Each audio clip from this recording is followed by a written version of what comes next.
तो सभी को हेलो। तो आज हम बात करेंगे loss of exponent with integral power. तो सबसे पहले बेस एंड एक्सपोनेंट के बारे में बात करेंगे, उसके बाद कुछ प्रॉपर्टीज़ के बारे में बात करेंगे, फिर कुछ क्वेश्चंस डिस्कस करेंगे। तो सबसे पहले समझते हैं कि बेस एंड पावर होता क्या है। तो बेसिकली बेस क्या होता है, अगर कोई भी नंबर इस फॉर्मेट में है, सपोज एक्स पावर ए इस फॉर्मेट में है, एक्स पावर ए का फॉर्मेट में है, तो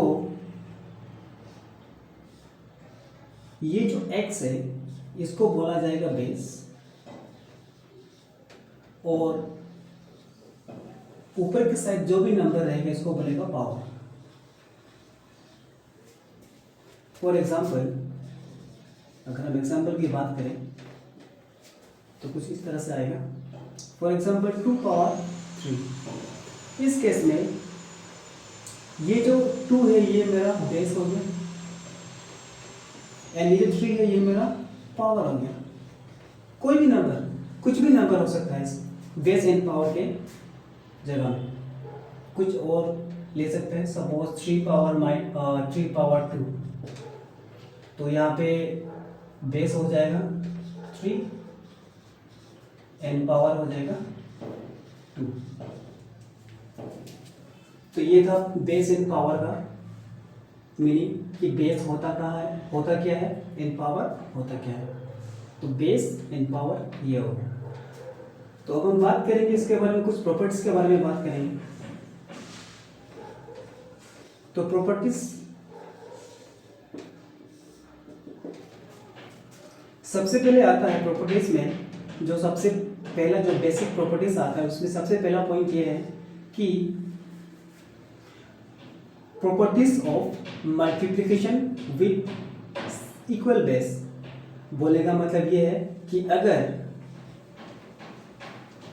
मेरे पास x पावर a है multiply by x power b है, दोनों का बेस सेम है, पावर अलग है, तो इस केस में क्या हो जाएगा, पावर क्या हो जाएगा, प्लस। एग्जाम्पल लेते हैं। For example 2 power 3 multiply bye 2 power 2। इस केस में देखा जाए तो बेस बराबर है, यहाँ भी जो भी आएगा उसको बेस बोला जाएगा, एंड ऊपर भी जो भी आएगा उसको बोलेगा पावर। तो बेस सेम है तो पावर क्या हो जाएगा, प्लस। तो इस केस में क्या हो जाएगा, 2 पावर 3 प्लस 2। तो इसका जो फाइनल रिजल्ट है वो ये निकल के आएगा 2 पावर 5। एक और लेते हैं। 3 power 3 multiply by 3 power 4, base same है, पावर क्या हो जाएगा, प्लस। तो 3 पावर 3 प्लस 4, तो 3 पावर 7। तो ये था multiplication of equal base with different powers. Second point में आता है, अगर बेस सेम होगा और बीच में होगा डिवाइड, यानी कि अगर मान लिया जाए कि x power a divided by x power b, या फिर इसी फॉर्मेट को हम ऐसा भी लिखते हैं कि x power a divided by x power b। तो इस केस में क्या हो जाएगा, x power a minus b। अगर बेस सेम है और बीच में अगर डिवाइड दिया हुआ है या फिर इस फॉर्मेट में है, तो उस केस में हम क्या करेगा, पावर को सब्ट्रैक्ट कर देगा, यानी कि माइनस कर देगा। Example 2 power 4 divided by 2 power 2। इस केस में बेस सेम है तो पावर क्या हो जाएगा, इस प्रॉपर्टीज के मुताबिक पावर क्या हो जाएगा, माइनस। तो 2 पावर 4 माइनस 2 पावर 2। इसका जो फाइनल आंसर है वो निकल के आएगा 2 पावर 2 का मतलब, इसका मतलब ये होता है कि 2 को हम 2 बार मल्टीप्लाई कर रहे हैं, तो 2 2 जा 4।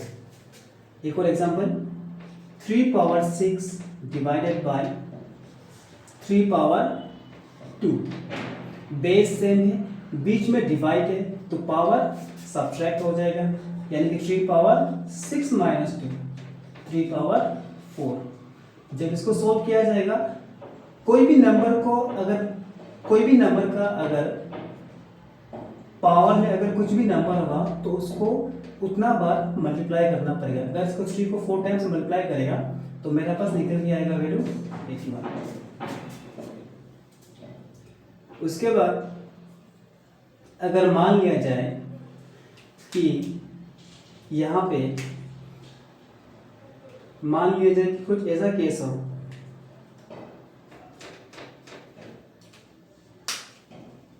कि ऐसा हम मान ली जाए कि 5 power 2 divided by 5 power minus 2। Suppose power अगर माइनस में दिया है तो इस केस में भी हम सेम प्रोसेस अप्लाई करेंगे। यहाँ पर क्या हो जाएगा, बेस सेम है, बीच में डिवाइड है तो पावर क्या हो जाएगा माइनस। तो 5 पावर 2 माइनस 2, तो माइनस माइनस ये हो जाएगा प्लस 2 प्लस 2 यानी कि 5 पावर 4। उसके बाद जो नेक्स्ट प्रॉपर्टीज है वो ये आता है कि अगर किसी भी नंबर का पावर अगर 0 है तो उस केस में उसका वैल्यू हो जाएगा 1। फॉर एग्जाम्पल 2 पावर 0 1 होगा, 3 पावर 0 भी 1 होगा, एंड 2/3 पावर 0 ये भी 1 होगा, 0.254 पावर 0 ये भी 1 होगा, माइनस 1.25 पावर 0 ये भी 1 होगा। तो बोलने का मतलब ये है कि अगर कोई भी नंबर है या फिर कुछ भी हो, चाहे वो फ्रैक्शंस हो या डेसिमल हो या नेगेटिव हो या फिर इंटीजर्स हो, except rational numbers, sorry except irrational numbers, अगर किसी भी नंबर का पावर अगर 0 दिया हुआ है तो उस केस में उसका वैल्यू अल्टीमेटली निकल के आएगा 1। तो आई होप कि ये समझ में आया है। आगे बढ़ते हैं।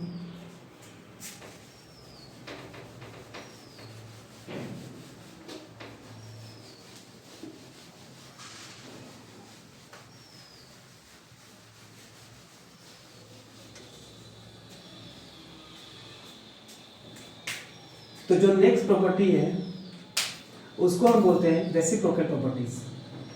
जो फोर्थ नंबर पे आएगा उसको बोलते हैं रेसिप्रोकल प्रॉपर्टीज। अभी रेसिप्रोकल प्रॉपर्टीज में क्या होता है कि कोई भी नंबर का पावर अगर नेगेटिव है यानी कि माइनस है तो उस केस में इस नेगेटिव नंबर को प्लस करने के लिए 1 का नीचे लेके आएगा और उस केस में क्या हो जाएगा x power a। Example 2 power minus 2, तो 1 अगर पावर नेगेटिव है तो 1 का नीचे लेके आना है 2 पावर 2। 2 पावर 2 का मतलब होता है कि 2 को 2 टाइम्स मल्टीप्लाई कर रहे हैं यानी कि 2 2 जा 4। एक और लेते हैं 5 पावर माइनस 3, पावर माइनस है तो प्लस करने के लिए 1 के नीचे लेके आएगा तो 5 पावर 3। तो 1/5 को जब 3 बार मल्टीप्लाई करेगा तो उस केस में आ जाएगा 125। ये हो गया रेसिप्रोकल पावर।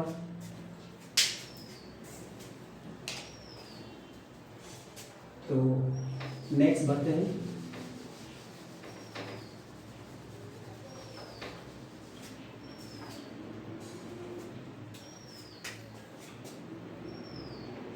जो फिफ्थ नंबर का जो प्रॉपर्टी है उस केस में क्या होता है कि अगर मान लिया जाए कि मेरा पास पावर जो सेम है लेकिन बेस क्या है, डिफरेंट है। For example x power m कुछ भी ले सकता है, multiply by x multiply by y power m। तो इस केस में देख सकता है कि x एंड y दो अलग अलग नंबर्स है एंड m और n दोनों सेम पावर है। तो इस केस में क्या हो जाएगा, जो बेस में जो भी नंबर होगा उसको हम क्या करेगा, मल्टीप्लाई कर देगा, यानी कि x into Y whole power. Examples 2 power 3 multiply by 3 power 3। इस केस में पावर जो सेम है एंड बेस डिफरेंट है, तो उस केस में क्या हो जाएगा, बेस क्या हो जाएगा, मल्टीप्लाई हो जाएगा, यानी कि 2 मल्टीप्लाई बाय 3 और पावर क्या हो जाएगा, कॉमन आ जाएगा, तो 2 3 जा 6 पावर 3। तो 6 पावर 3 का मतलब होता है कि 6 को 3 बार मल्टीप्लाई करेगा। जब 6 को 3 टाइम्स मल्टीप्लाई करेगा तो मेरे पास आंसर आ जाएगा इसमें 216। तो इस